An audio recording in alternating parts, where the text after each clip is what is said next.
Então, boa tarde a todos, já estamos ao vivo. Boa tarde, colegas, colega Alonso, José Carlos e Felipe.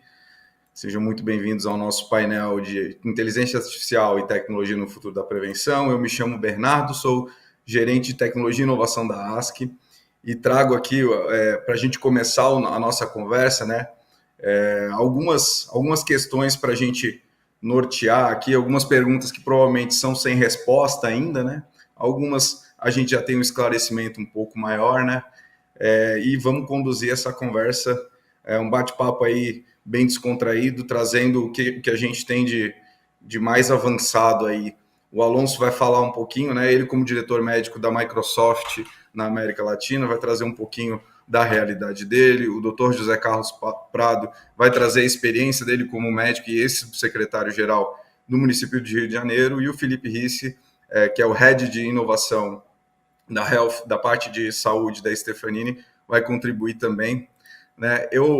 Dentro desse tema, sempre que eu vou falar desse tema, eu trago uma frase que é do Stephen Hawking, né? Que ele falou uma vez, né? Todos os aspectos das nossas vidas serão transformados e isso pode ser o maior evento na história da civilização. Essa frase, ela fala bastante sobre o mundo que a gente está passando agora, né? Existem várias informações sobre crescimento de volume de dados, o compartilhamento desses dados, né? O crescimento tecnológico, né? Ontem mesmo eu estava assistindo uma palestra do FIS e uma médica falou que a cada 72 horas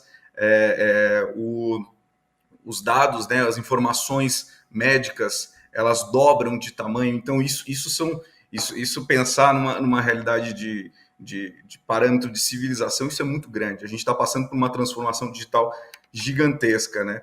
E agora, dentro da área de saúde, a gente tem a entrada, a inserção da inteligência artificial como, né, um direcionador do nosso futuro, certo?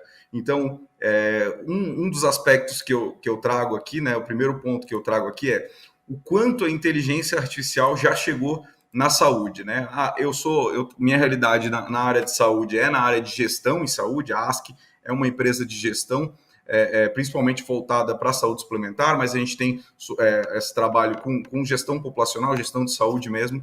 E aí, na nossa experiência, a gente tem o principal foco, né? A aplicação de dados para auxiliar, otimizar aí, o direcionamento de tratamentos de saúde de paciente, a parte de utilização de coleta de dados clínicos para definir diagnósticos, né? E em cima disso, a gente tem visto algumas iniciativas e bons avanços, né? Correlacionando aí, principalmente a medicina de imagem, né? Com o auxílio, né, ao diagnóstico, sempre pensando na inteligência artificial, como um auxílio ao diagnóstico, né? Em paralelo com isso, a gente tem aí a publicação do dia 28 de agosto desse ano, né, da OMS, que traz, né, as ponderações sobre inteligência artificial, como que está a evolução da inteligência artificial, e traz aí pontos importantes sobre a privacidade de dados, sobre as questões relacionadas ao cuidado do paciente, a privacidade e a segurança desse paciente, né?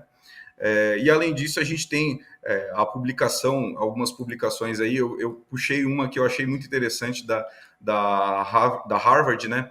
Que traz ali onde vão estar, né, as 10 principais aplicações de inteligência artificial dos próximos anos, né? Ela faz uma previsão para 2026, onde ela coloca ali os 3 primeiros lugares, né? As cirurgias assistidas por robótica, a parte da assistência virtual de enfermagem e o controle de processos administrativos. Também acho que, como um segundo ponto, a gente pode trazer a questão da segurança. Como um terceiro ponto, e talvez um terceiro e quarto ponto, a gente pode direcionar aí também, falar um pouquinho sobre a inteligência artificial é uma ferramenta, como toda ferramenta que nós, seres humanos, inventamos, desde a roda, né, dali para frente, ela pode ser usada e muito bem utilizada para coisas muito importantes na nossa vida, e a gente tem que sempre, né, nós como cabeças aí da gestão, da tecnologia do mercado, a gente sempre tem que estar pensando nos riscos que isso pode nos trazer, que por vezes não são muito claros, até por causa da empolgação de ter coisas novas e essas coisas estarem gerando aí muito benefício para a gente. Então, eu acho que com esses 3 pontos, né, onde a saúde já está desfrutando dos benefícios da inteligência artificial, quais os perigos, né, em termos de segurança da informação, eu acho que a gente pode falar um pouquinho da LGPD, né, no Brasil ela começou, tem movimentado muitas discussões em termos corporativos, em termos de gestão, em termos políticos. Talvez o Alonso possa trazer para a gente também um pouco da visão das leis de proteção de dados fora do Brasil, né? Eu não sei, trazer para a gente um pouquinho de como está o cenário fora. E, por terceiro ponto, falar aí onde a gente pode ver as aplicações, né? Olhando para o futuro, né? Onde a gente pode ver as boas aplicações e onde a gente vê riscos, né? Dessa aplicação. Então, eu vou puxar primeiro, se me permitem, o Felipe. Felipe, comenta um pouquinho aí, te apresenta, né? Te apresenta mais detalhadamente aí e comenta um pouquinho aí sobre a tua visão, por gentileza. Claro. Bom, primeiro, obrigado pelo convite, né? Eu fiz, ao Rodrigo Vilar, obrigado aos colegas aqui, pela oportunidade de trocarmos juntos, né? Acho que é sempre importante a gente falar sobre como as tecnologias elas podem impactar positivamente e negativamente também em diversos setores. Bom, só dando um panorama, né? Aqui na Stefanini a gente trabalha muito forte essa visão de futuros, né? Então a gente cria a gente tem alguns frameworks que entendem como que vão ser os possíveis cenários futuros de 5, 10, 15 anos de alguns segmentos. Então, quando a gente começou a fazer esse trabalho sobre prevenção e tecnologia, né, como é que essas duas esferas se conectavam, a gente primeiro foi fazer esse trabalho de olhar para o futuro e entender quais sinais fracos, quais tendências, quais drivers estavam acontecendo, justamente para a gente tentar criar um caminho que faça sentido, que não seja um chute no escuro. Então, com isso, a gente fez vários mapeamentos, a gente trouxe, né, o ecossistema como um todo, médicos, pacientes, indústrias, empresas, para justamente fazer esse mapeamento. E com isso a gente viu que realmente essa tendência que já tem é uma crescente, né, de prevenção, de como é que a gente trabalha a promoção e prevenção à saúde, ela realmente existe e no futuro, na próxima década, ela vai ter um impacto gigantesco na economia e na sociedade como um todo. Então, essa tese, ela está validada, né, por assim dizer. E com isso, a gente começou a entender, então, como é que a gente faz esse caminho contrário, né? Se a gente entendeu que o futuro é realmente pensar em prevenção, em promoção, e aí a gente começa a ter um mix, né, de promoção, prevenção e bem-estar, né? Essas três grandes esferas, elas começam também a fazer um mix, a se convergir ali de alguma forma. E quando a gente fez esse mapeamento, a gente entendeu que, então, a gente tem sim um roadmap possível para chegar nesses cenários futuros, né? Para alcançar esses futuros preferíveis, né, que a gente chama, que é justamente de dar mais acesso, de trazer educação para as pessoas, de dar ferramentas que façam sentido, né, para a comunidade como um todo, que não sejam só itens que pluguem e que às vezes não façam muito sentido.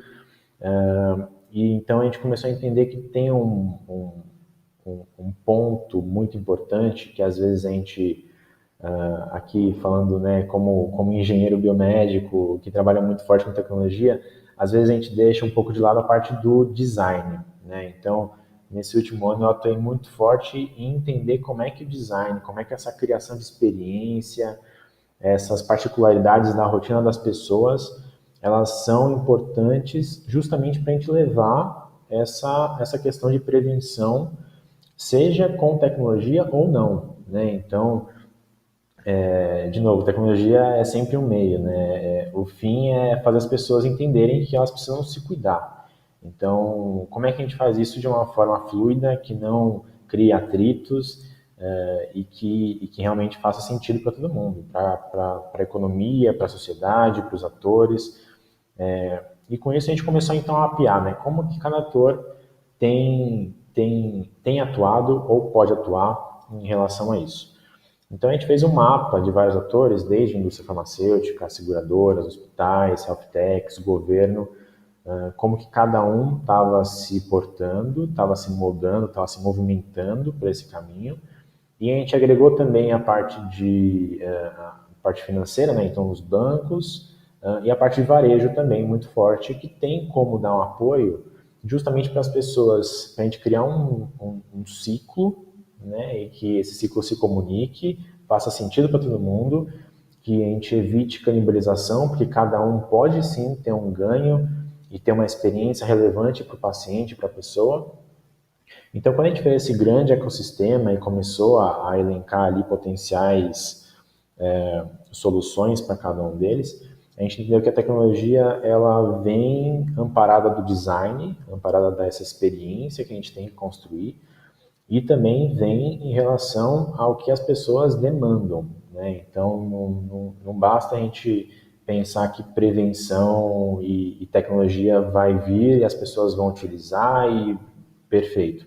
A gente precisa entender o que elas estão precisando hoje, qual que é o legado que faz elas terem esses problemas hoje e como é que a gente começa realmente a construir um caminho para o futuro, né? Então, tem um jogo complexo que a gente precisa fazer, e que a gente tem entendido aqui, conforme a gente vai trabalhando, que ele é importante, né? Então, essa questão de legado, essa questão de presente, né? O que as pessoas estão demandando hoje, pandemia e próximas pandemias, como é que a gente vai trabalhar nesse movimento, nesse entre pandemias, né? Por mais apocalíptico que seja, a gente tem que levar isso em consideração. E para o futuro, o que as pessoas realmente pensam para o futuro, né? Não só as pessoas, mas a sociedade como um todo. Então, essa questão de a gente trabalhar muito bem essas três grandes áreas é relevante e ela traz frutos bem robustos, porque ela entrega valor para todo mundo. Então, a gente traz esse ecossistema, traz esses três momentos, né, passado, presente e futuro, e consegue realmente fazer um caminho, guiar esse caminho de uma forma que todo mundo ganhe, que a gente acabe, não tenha canibalização, que as pessoas entendam o seu momento e como amparar as pessoas. E aqui, permeando tudo isso, vai ter tecnologia das mais diversas, incluindo IA, né? Então, acho que de forma bem resumida aqui, é esse o nosso pensamento hoje, é assim que a gente está trabalhando forte aqui na Stefanini, tá? Então, tentando unir presente, passado, futuro e ampliando um pouco esse ecossistema de saúde como um todo, tá? Show de bola, Felipe. Eu acho que tu trouxe um elemento muito bacana, tá, na tua fala, além do presente, passado, futuro. Eu acho que tu falou um pouquinho do engajamento também, né? Como a gente lança coisas, né, e que por vezes engaja, não engaja. Esse ponto, ele é crucial, né? Dentro aqui na realidade da ASC, a gente, quando virou a pandemia, né, não tem como fazer uma palestra, né, em tempo de pandemia sem comentar alguma coisa, né? A gente lançou o serviço de telemedicina, ou promoveu o nosso serviço, né, que já existia, e aí a gente estava muito receoso para saber como é que ia ser o engajamento, e nas nossas pesquisas a resposta foi muito boa, né? Então, acho que a telemedicina foi um ponto que entrou forte. Nossa pesquisa, nós tivemos que 90% dos usuários de telemedicina voltariam a utilizar os serviços de telemedicina. Então, isso é uma informação muito forte para a gente poder seguir. Pô, vamos pegar esse exemplo da telemedicina e vamos levar para as outras áreas. E aí, eu gostaria de envolver aqui o doutor Alonso, para ele comentar um pouquinho da realidade lá na Microsoft. Por gentileza, doutor Alonso. Bueno, muchas gracias. Vamos a ver cómo nos funciona la traducción. Primero que nada, agradecer a FIS el permitir a Microsoft compartir las experiencias. Pido disculpas por mi portugués, que es cero, pero bueno. La primera parte. Como médico, y médico en latinoamericano, porque nosotros tenemos, digamos, unos desafíos importantes en nuestra región, que es compartido, o sea, desde México hasta la Patagonia y obviamente Brasil con sus características y su industrialización y su forma de trabajo, compartimos lo mismo, es decir, recursos para salud limitados, problemas con enfermedades crónicas, problemas con enfermedades infecciosas, una población joven con riesgos sociales, de desprotección y demás, y digamos temas de los ingresos. La pandemia nos ha demostrado que la tecnología, y cuando hablo de tecnología hablo de los sistemas de información de IT o de TI, Technology Information Technology, son habilitadores para la salud que no se habían contemplado de forma seria antes. Yo suelo decir que la salud, en términos de las industrias, es la cenicienta del uso de TI. Alguien puede decir, no, pero tenemos equipos de radiología, tenemos ecógrafos, tenemos procesos quirúrgicos, medicamentos y terapias innovadoras. Pero cuando vamos a la gestión de información alrededor de un paciente, tenemos un desafío gigantesco. Yo no, a veces, si el paciente llega a urgencias inconsciente, no tengo forma de saber historial de él, riesgos, alergias, y empiezo a tener un trabajo que puede ser dispendioso. Eso, digamos, en el área de urgencias. En el área de las enfermedades crónicas, los pacientes a veces migran mucho. Tengo apenas 20 minutos para atender al paciente con diabetes, con hipertensión. No es solamente volverle a colocar una formulación o darle una serie de recomendaciones. Eso visto desde la cara de las personas cuando acceden al sistema de salud. Desde el punto de vista del prestador de la salud, aparecen los temas de financiamiento, costos, disponibilidad operacional, recursos humanos, físicos, pertinencia, el proceso administrativo para las autorizaciones y demás. Entonces, estamos en una salud que es profundamente compleja, desconectada, porque infortunadamente, digamos, las iniciativas de interoperabilidad, pues hasta ahora están dando sus frutos en el sentido de que se han definido algunos estándares, pero aún nos falta una adopción enorme, que en otras industrias está superada hace años. O sea, uno va a la banca, el área, digamos, financiera, el área de manufactura, entretenimiento. Hombre, ahí tenemos procesos ya funcionando de uso de información para la toma de decisiones. Entonces, dentro de ese espectro tan grande, obviamente no hay un proveedor de tecnología que lo resuelva todo. Tenemos que hacer un trabajo en equipo, tenemos que aportar nuestras mejores capacidades. Ahí es donde Microsoft entra en un punto sustancial, y es, Microsoft ha estado trabajando con salud más de 20 años, no es nuevo para, digamos, en términos de poner cosas tecnológicas. El desafío es toda esta avalancha con la pandemia y los requerimientos que hay. La respuesta que ha hecho Microsoft es, oiga, nosotros somos proveedores de tecnología, de capacidades tecnológicas. Y obviamente tenemos asociados de negocios que usan esas capacidades con un conocimiento de industria y habilitan soluciones a los clientes. Esas capacidades, Microsoft por primera vez las concentró todas en términos de industria y tiene una oferta que se llama Cloud for Healthcare, una nube para salud. Y dice, oiga, bonito. ¿Y qué significa eso? No es tener solamente una base de datos, no es solamente tener un conjunto de, digamos, aplicaciones o Microsoft 365. Lo que hizo Microsoft fue habilitar primero un modelo de información estandarizado, que es nuestro principal dolor de cabeza en salud. Ese modelo está basado en HL7 Fire, un estándar de industria, open source, extensible, pero es operacional. O sea, yo no tengo que montar un servidor, parametrizarlo, todas las implicaciones que tiene eso. No, consumo como servicio, lo guardo ya en el modelo de datos. Ahí yo ya puedo traer información de diferentes sitios, en diferentes formatos, armonizar y colocar. Cuando ya la coloco ahí, yo puedo hacer varias cosas. Analítica, lo que nos encanta y es el tema de la reunión, donde yo puedo hacer reportes, temas de inteligencia artificial, minería de datos, visualización, compartirlo con terceros, colocar Machine Learning. En el caso de Microsoft soportamos subir imágenes DICOM y poder hacer analítica de imágenes. Tenemos asociados que han hecho eso ahorita para COVID, para cáncer, detección de este tipo de cosas, que digamos están. No es ciencia ficción, ya están. Se usan en la clínica, no son de research, ¿de acuerdo? Y uno dice, hola, bonito. Bonito. Bueno, el desafío está en orquéstelo en el proceso de salud. Y ahí viene la otra parte que Microsoft está trabajando enormemente y es cómo ayudarle a las entidades a hacer adopción de esto para sus procesos de atención y gestión de riesgo. La gente va a decir, ¿cómo es eso?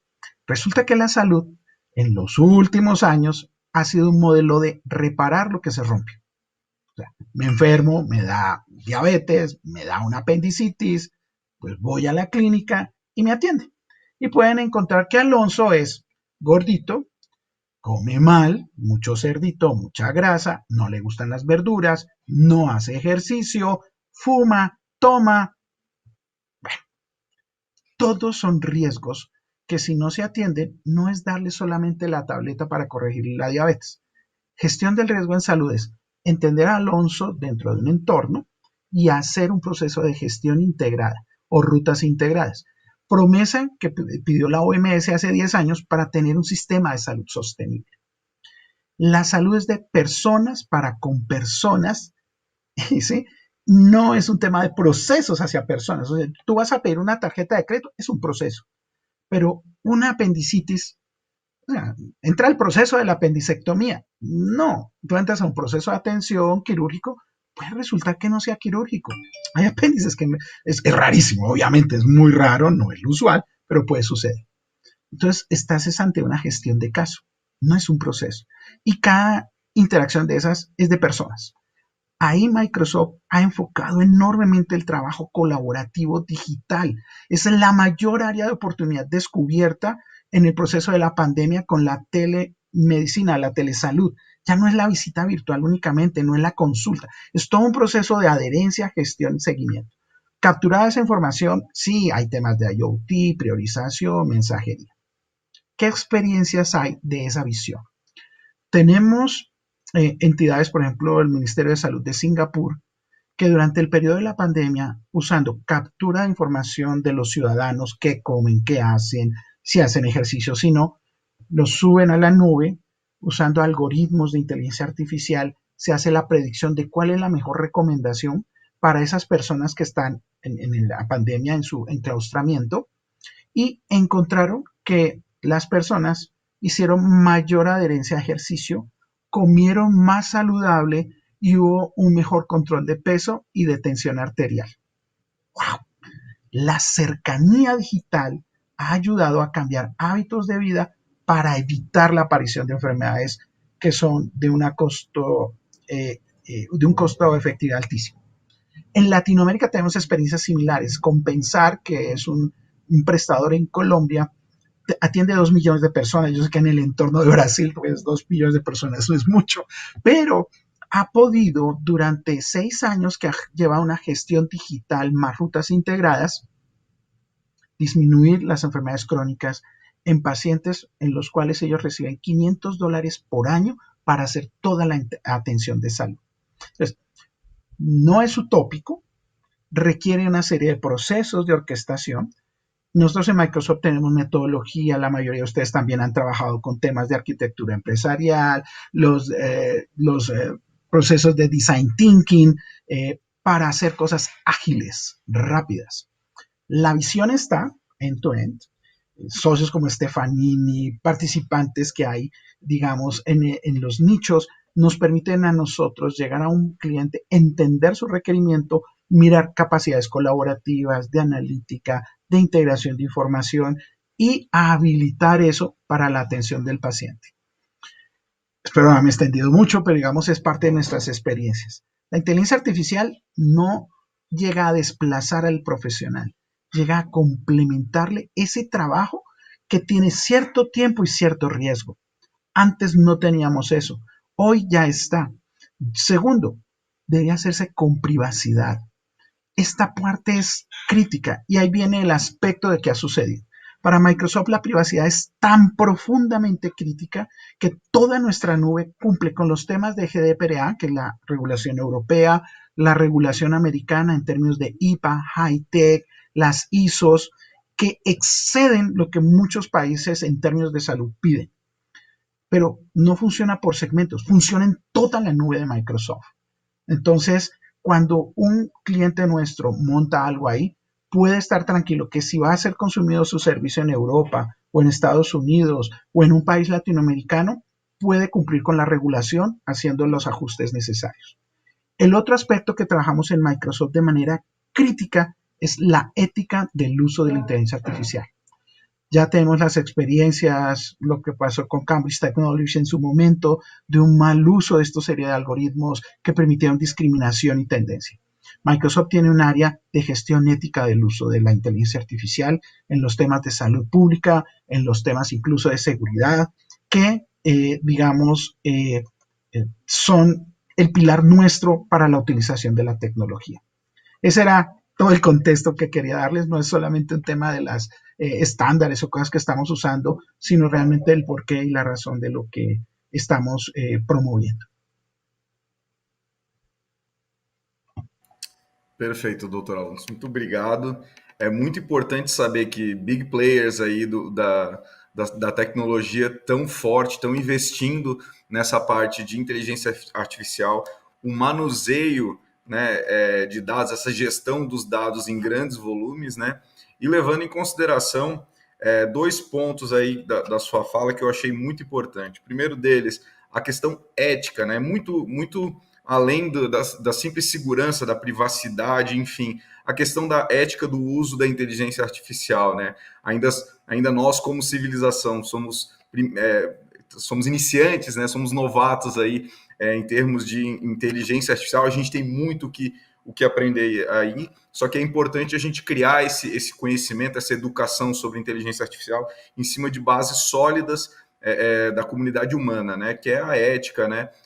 As boas práticas aí em termos de tecnologia. E um outro ponto que você falou que eu não posso deixar passar, e provavelmente vai ser a conexão aí com o Dr. José Carlos, é justamente a questão dos custos, né?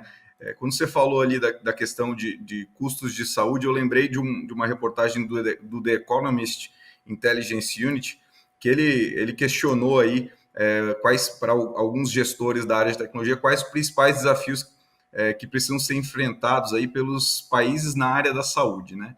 E, em primeiro lugar, né, veio a parte de custos da saúde, né?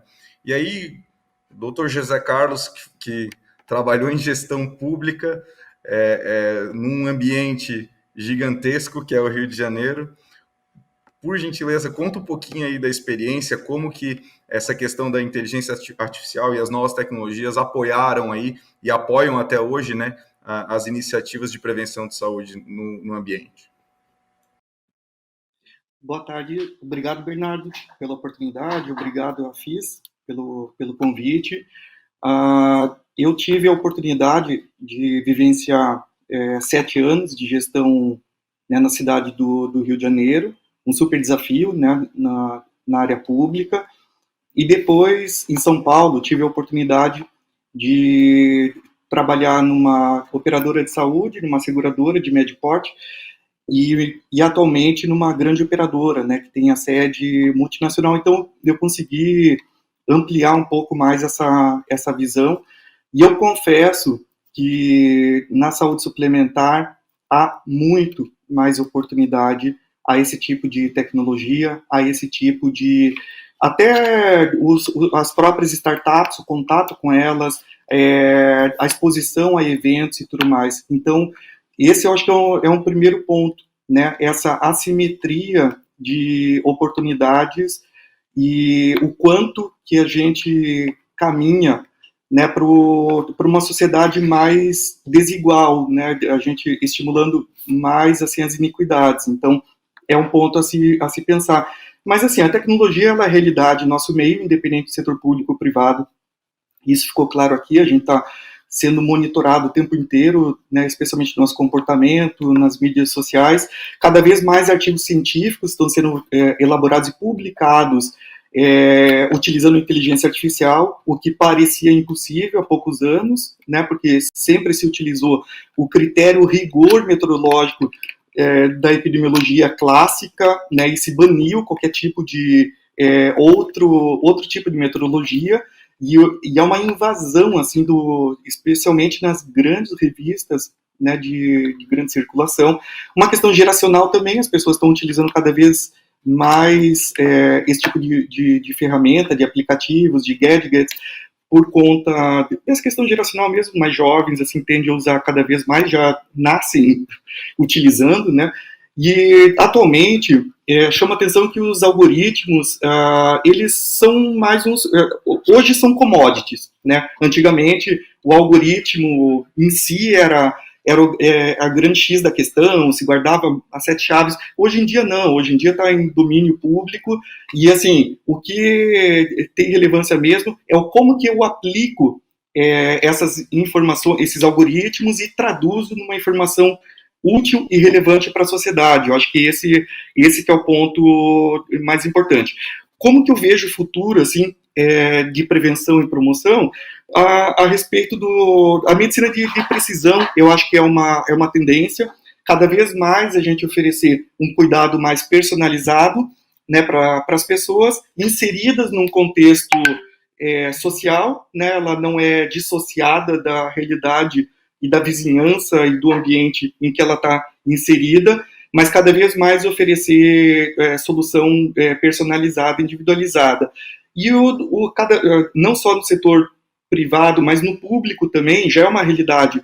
No município do Rio de Janeiro, por exemplo, uma tríade de um aplicativo que é a porta de entrada do usuário para um serviço, um sistema de saúde, uma plataforma de gestão onde o profissional de saúde se comunica, interage com este usuário, e também o Analytics muito forte, em que eu consigo traduzir todo esse conjunto de dados que eu gero em informações que sejam úteis para esse tomador de decisão. E eu gosto muito, quando fala em prevenção e promoção, de utilizar a pirâmide de risco. Ela serve para a gente oferecer um cuidado maior para quem mais precisa. Então, assim, se a gente pegar a base da pirâmide, onde são as pessoas, a maioria das pessoas são saudáveis, a gente não vai oferecer uma solução pouco custo-efetiva, como, por exemplo, ficar ligando para o paciente todo mês para ver como que ele está fazendo gestão de pacientes.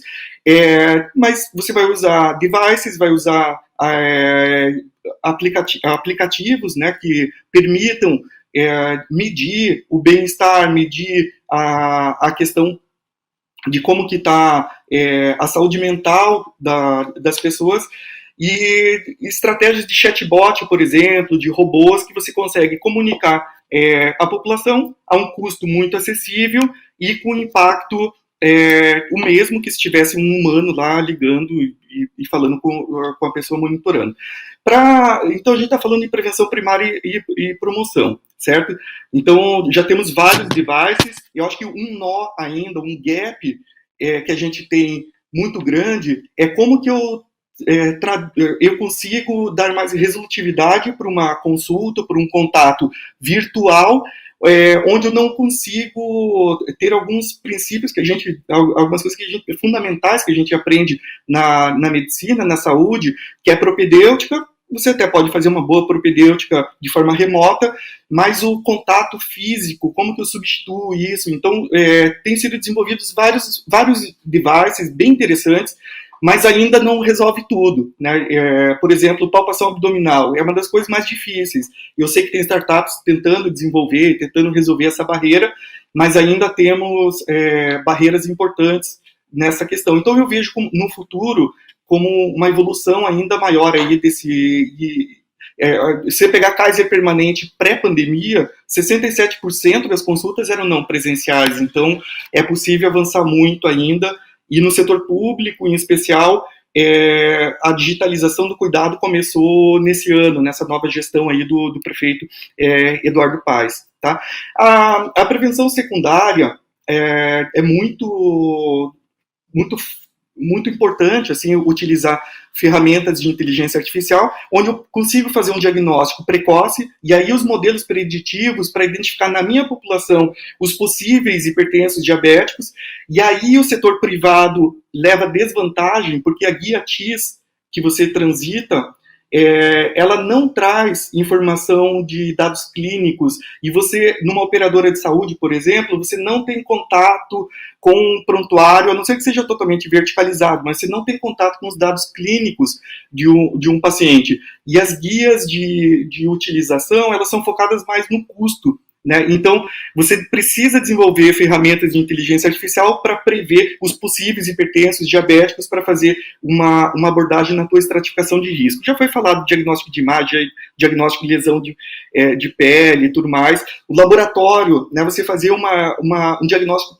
precoce de câncer, por exemplo, e você começar a jornada do paciente correta já desde o início. Depois que você inicia uma jornada de um paciente de uma forma não muito correta, né, é difícil depois de você mudar essa jornada, quase impossível, porque você tem uma questão de fidelização do paciente, de engajamento dele naquele serviço de saúde, tá? E focando mais em saúde pública, eu vejo como uma oportunidade grande a identificação, né, um olhar de saúde populacional mesmo, em que, com a estratificação de risco da minha população, e eu conheço bem a minha população através da atenção primária, eu tenho agentes comunitários, eu tenho médico de família, eu tenho enfermeiro de família, eu conheço do ponto de vista clínico a minha população, então é uma vantagem, mais uma vez, em relação à saúde suplementar, que é muito mais fragmentada aqui na saúde pública. Uma vez estratificado esse risco, eu consigo oferecer um melhor cuidado e trabalhar nos care gaps, né, que o EPIC, quem usa o EPIC, que é hegemônico lá nos Estados Unidos, isso vem como default. Então, eu listo todos os meus hipertensos, listo os meus diabéticos, e eu vejo aquilo que tem evidência científica, eu vejo paciente a paciente, quais que tem gaps de cuidado, e eu posso intervir de forma personalizada e com modelos preditivos, inclusive prever desfechos desfavoráveis para esses pacientes. Tá? Na vigilância em saúde, é outro ponto também muito importante, em que a gente consegue, através de métodos de inteligência artificial, de clusterização, de análise de componentes principais, e também, por que não, usar algoritmos mais sofisticados aí de métodos neurais, como Deep Learning, para identificar esses pacientes, clusterizar eles, por exemplo, pacientes com tuberculose, de acordo com o perfil sociodemográfico, você melhorar a assertividade da geolocalização também, que isso é um nó muito grande, e nós tivemos uma experiência interessante agora na pandemia, que não foi só no setor público, mas o setor público acho que capitaneou isso, da questão de usar a mídia social para ver a questão da aglomeração. E eu posso utilizar essa ferramenta muito facilmente, por exemplo, para a tuberculose, que está diretamente relacionado com a aglomeração e com o perfil socioeconômico. Então, eu vejo com uma potencialidade muito, muito grande. E no Rio de Janeiro, a gente fazia a estratificação de risco, né, utilizava chatbot para comunicar com as pessoas. Então, a comunicação com as pessoas é uma forma... É um dos grandes ganhos no setor público, porque você não tem escala para comunicar de uma forma centralizada com a população de uma maneira ao mesmo tempo. Então, você precisa lançar mão de ferramentas de inteligência artificial e de chatbots para você conseguir chegar até essa população e estratificar quem necessita efetivamente de um contato de um humano e direcionar para a equipe de atenção primária responsável pelo paciente, para que possa fazer uma visita domiciliar, se for necessário, possa fazer uma consulta, especialmente naqueles pacientes que têm gap de cuidado. Eu acho que é isso, tem muito mais potencialidade, mas eu fico por aqui, e se tiverem mais perguntas, vou ter prazer aí em estar contribuindo mais. Maravilha, doutor José Carlos, muito obrigado aí por compartilhar. Nossa, uma aula, né? A gente vê do começo da fala um ponto que o doutor Alonso comentou também, que é justamente a customização, né, a aplicação da inteligência artificial para customizar o atendimento, porque atender um paciente, eu não sou médico, eu sou da área de tecnologia, né, eu sou engenheiro, na verdade, e a gente vê que o médico busca o atendimento específico no paciente, mas, por outro lado, usar estratégias de inteligência artificial, Big Data, né, com volumes gigantes de dados, a gente pode cuidar da população como um todo. Então, conecta as duas pontas, né? A gente está olhando para as duas possibilidades que a gente tem da super personalização para o cuidado sanitário, né, como um todo. Também não pude deixar de... tocou um pouquinho na área que a gente trabalha aqui na ASC, doutor José Carlos, que é a questão da saúde suplementar e os desafios, né? A gente realmente... Nós temos uma equipe forte aqui da parte de dados dentro da ASC, onde a gente faz vários estudos. A gente teve um estudo que foi bem específico sobre cateterismo para descobrir né, o melhor percurso. Essa foi a conclusão que a gente conseguiu. Em termos de custo-efetividade e desfecho ao paciente, né, a gente colocou lá o evento cateterismo, né, que daí pegamos pela guia TIS, a guia de internação, que é a única que tem alguma coisa ali da parte de saúde do paciente, que a gente consegue coletar o CID, pelo menos, e o procedimento, o CID com procedimento, enfim, conseguimos construir um percurso e otimizar e trazer informação de um caminho ou de caminhos que seriam otimizados para o cuidado do paciente, para o custo efetivo da operadora de saúde e para que o prestador não saia lesado. Então, a aplicação da inteligência artificial na questão da saúde suplementar. Temos esses limitantes, né? Essa é a parte interessante. O meio privado, a gente tem muita força na parte de processamento e na parte... os algoritmos, como você bem falou, eles estão mais abertos, né? Mas na parte de processamento, por vezes, iniciativas aí de outros lados, e o meio público tem uma base de dados sensacional, né?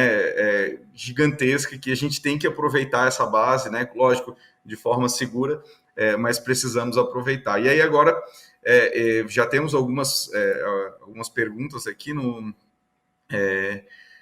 algumas perguntas. Veio a primeira pergunta aqui no grupo. Como a IA trabalha com os determinantes sociais da saúde? Essa eu vou pedir para o doutor Alonso puxar, mas depois os outros convidados fiquem à vontade também para comentar, tá bom? Muchas gracias.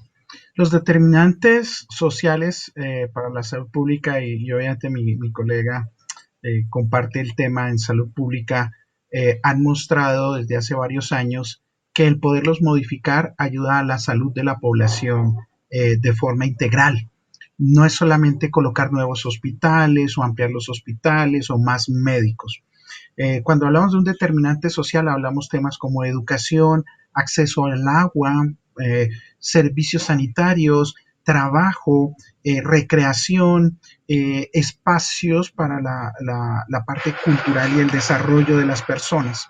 Entonces, en ese contexto, la inteligencia artificial, cuando yo recupero a través de Big Data datos de las personas en su contexto clínico, más su entorno social, yo puedo crear modelos de predicción de riesgo, modelos de predicción para ver el impacto de qué determinante social en una comunidad puede tener mayor relevancia con respecto a otros.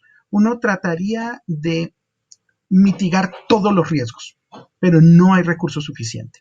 Entonces, los modelos de inteligencia artificial adecuadamente utilizados, mezclando la información clínica con la información del determinante social y riesgos, me permiten en el sector de gestión de salud pública encontrar a quienes priorizo para mejorar el impacto y luego ir disminuyendo, la aparición de enfermedades crónicas y todo lo que tenemos prevenible. Hay experiencias muy interesantes en este aspecto. Yo les comenté hace un momento Compensar. Compensar usa algoritmos de inteligencia artificial para hacer la predicción, por ejemplo, de riesgo de COVID cuando una persona tiene su examen positivo. Y a partir de ese riesgo, ellos priorizan la ruta. Si es una persona con mayor riesgo, le priorizan la ruta. Puede implicar visitas, cambios en su área de donde vive o sencillamente el seguimiento usual para evitar que llegue a la unidad de cuidado intensivo. Han tenido digamos, los reportes que tienen hasta ahorita en epidemiología es un impacto significativo. Y son algoritmos básicos, afortunadamente no es algo profundamente sofisticado, pero sí lo suficiente para coordinar. Otra experiencia que tenemos es el NHS, el Sistema Británico de Salud. Usa algoritmos sobre Azure de manera segura para hacer la gestión de enfermedades crónico-degenerativas, temas como que la persona no se presente, temas como eventos de vida, un diabético que, por decir algo, se divorcia. Eso tiene un impacto y puede hacer que no haga adherencia al tratamiento y termine en una complicación mayor, falla renal, retinopatía diabética, amputación o incluso temas de depresión, ¿de acuerdo? O suicidio. Entonces, esos tipos de elementos, usando la inteligencia artificial, han permitido a operadores y prestadores recibir eso y como equipo responder ante un grupo de riesgo. Otra característica con los determinantes sociales y la inteligencia artificial es que yo puedo segmentar los grupos de riesgo y puedo atender un grupo mayor de personas con una misma estrategia, garantizando que el impacto de esa estrategia es positivo. Entonces, hay varias experiencias, hay cosas que se pueden hacer y obviamente hay elementos de metodología que venían de años anteriores, pero que gracias a la inteligencia artificial los podemos operacionalizar más efectivamente.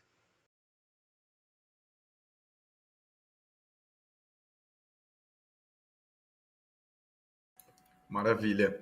Bom, puxando ainda a questão dos determinantes sociais, eu vou puxar o outro lado da moeda e vou trazer um questionamento aqui, que é o seguinte, né? A inteligência artificial, ela no mundo, né? A gente ouviu várias aplicações aqui, mas em massa a gente tem aplicação muito forte, como já foi comentado, na parte de recomendações, né? A questão bancária, em outras áreas, né? Em outras áreas de negócio a gente tem isso muito forte, né?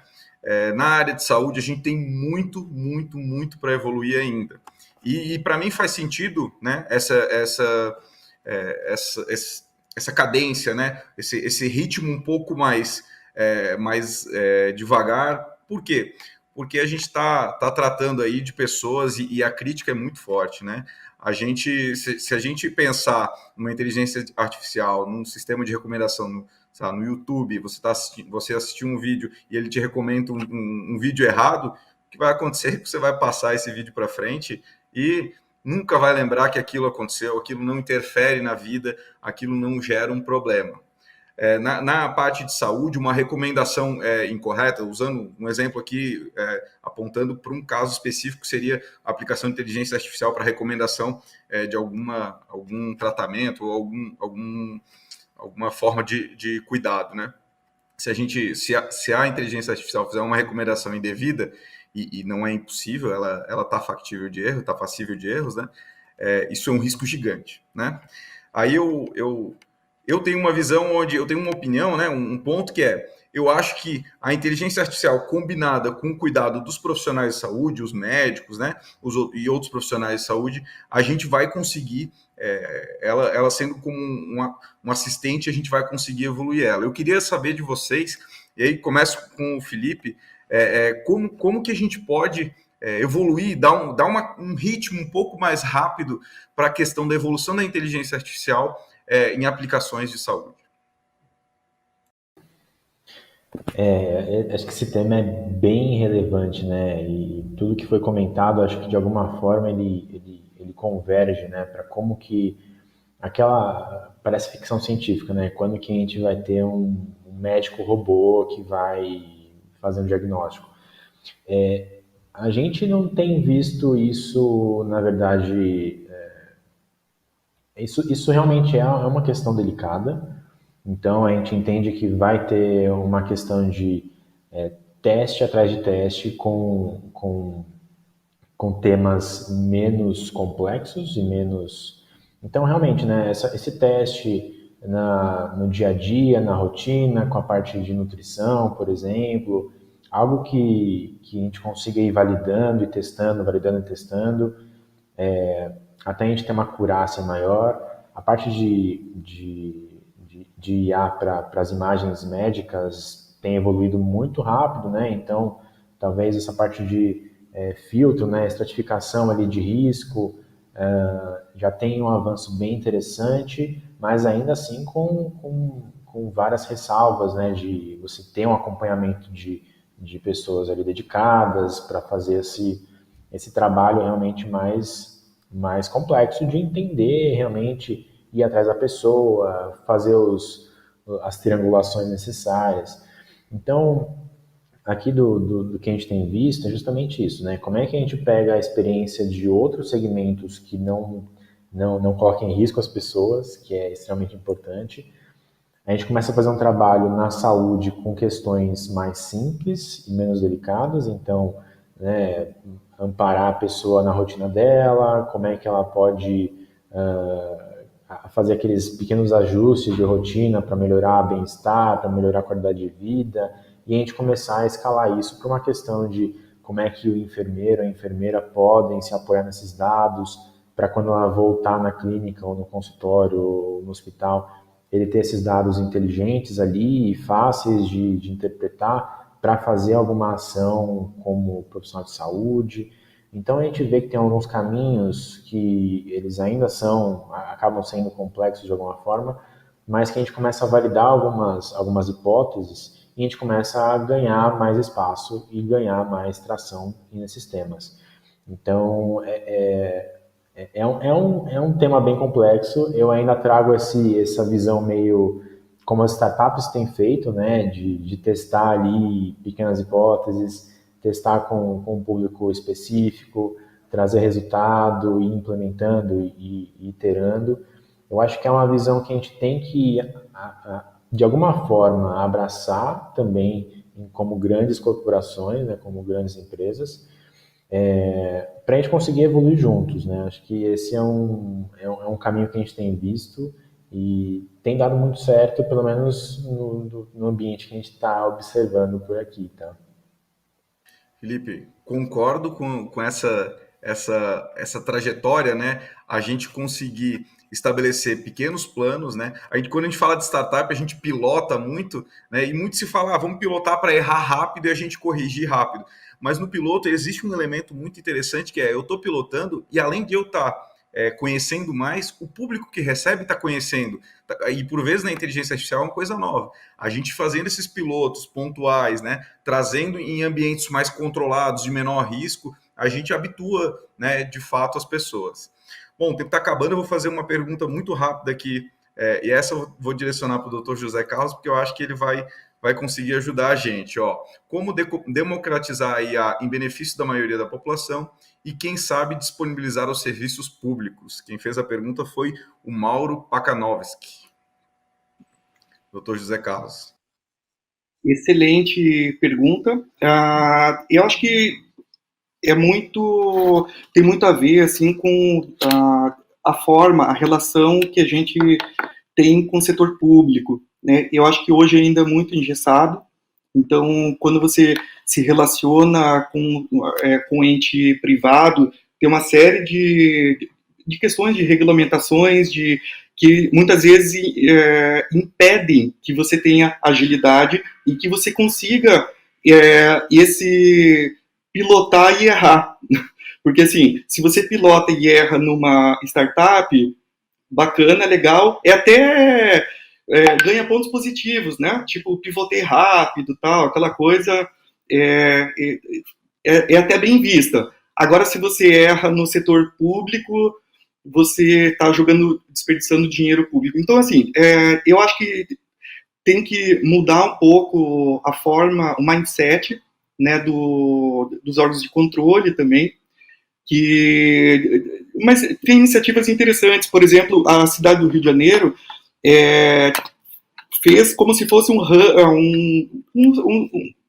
hub assim, de startups, não focado na saúde, mas focando em sustentabilidade. Acho que tem mais a ver com a pergunta anterior até, né, de determinantes sociais. Então, para startups que pensem na sustentabilidade, que pensem na questão da violência, que pensem na questão de soluções sustentáveis assim, para a cidade, e você incuba essas startups e consegue depois estabelecer um modelo de negócio que seja um pouco mais ágil. Na saúde, eu confesso que a gente não conseguiu. A gente teve 2 iniciativas esse ano que foram bem interessantes, mais genéricas, e mais umas, sei lá, 10, 12 doações, né, relacionadas com o Covid também.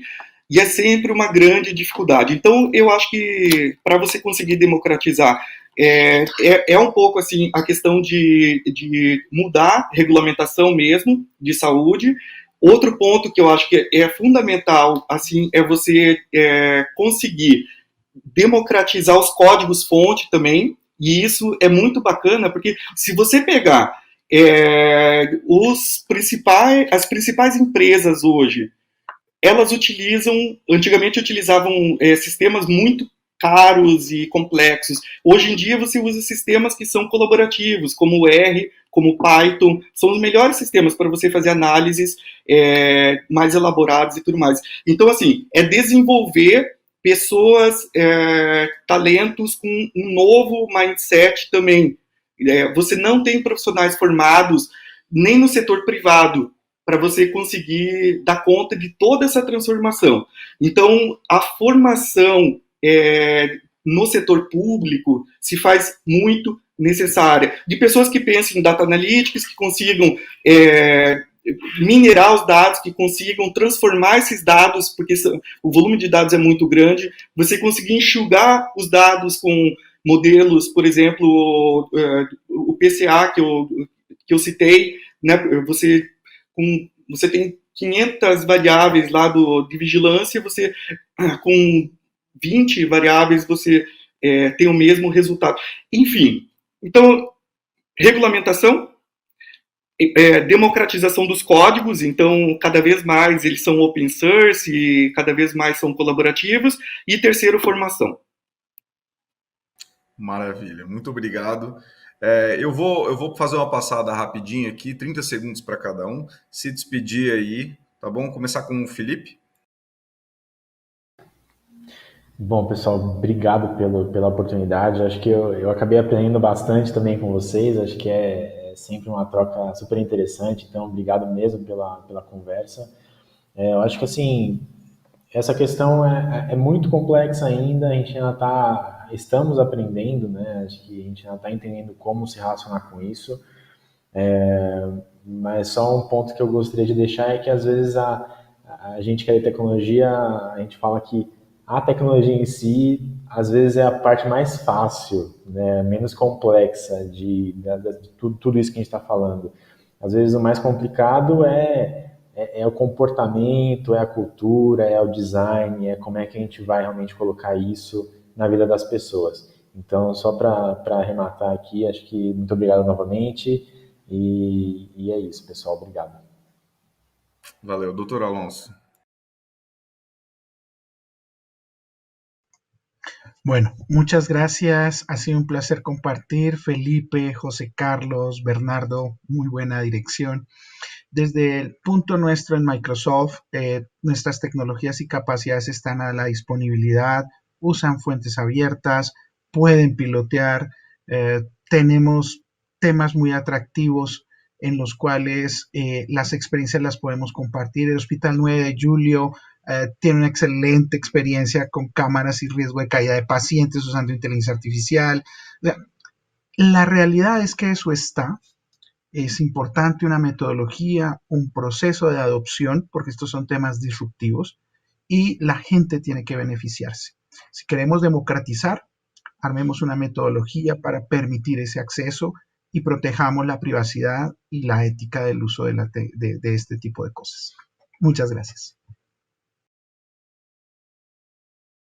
Muito obrigado, doutor Alonso. Doutor José Carlos. Queria também agradecer a oportunidade, Bernardo, Felipe, doutor Alonso.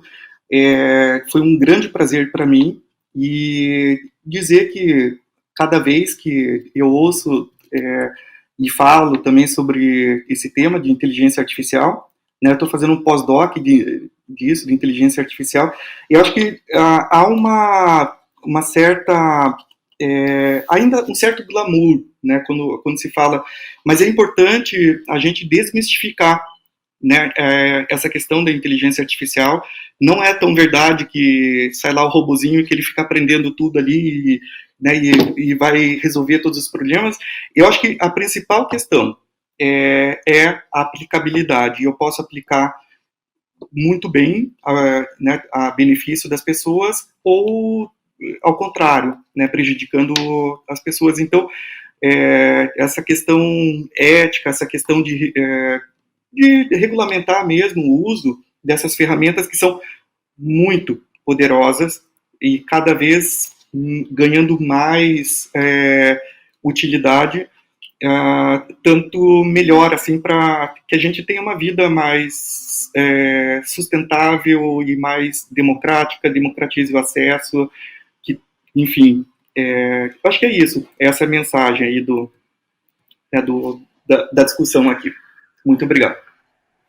Obrigado a todos, obrigado Felipe, doutor Alonso, doutor José Carlos, obrigado FIS pela iniciativa e por estar promovendo esse tipo de encontro. Esse encontro aqui é um encontro muito importante para a gente compartilhar conhecimentos, compartilhar realidades e experiências, né?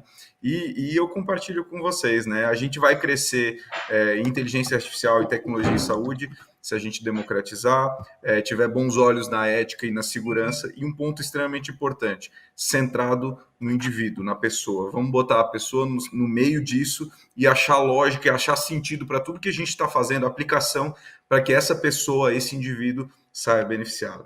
Então, eu agradeço em nome da ASC, tá? Muito obrigado, uma boa tarde a todos.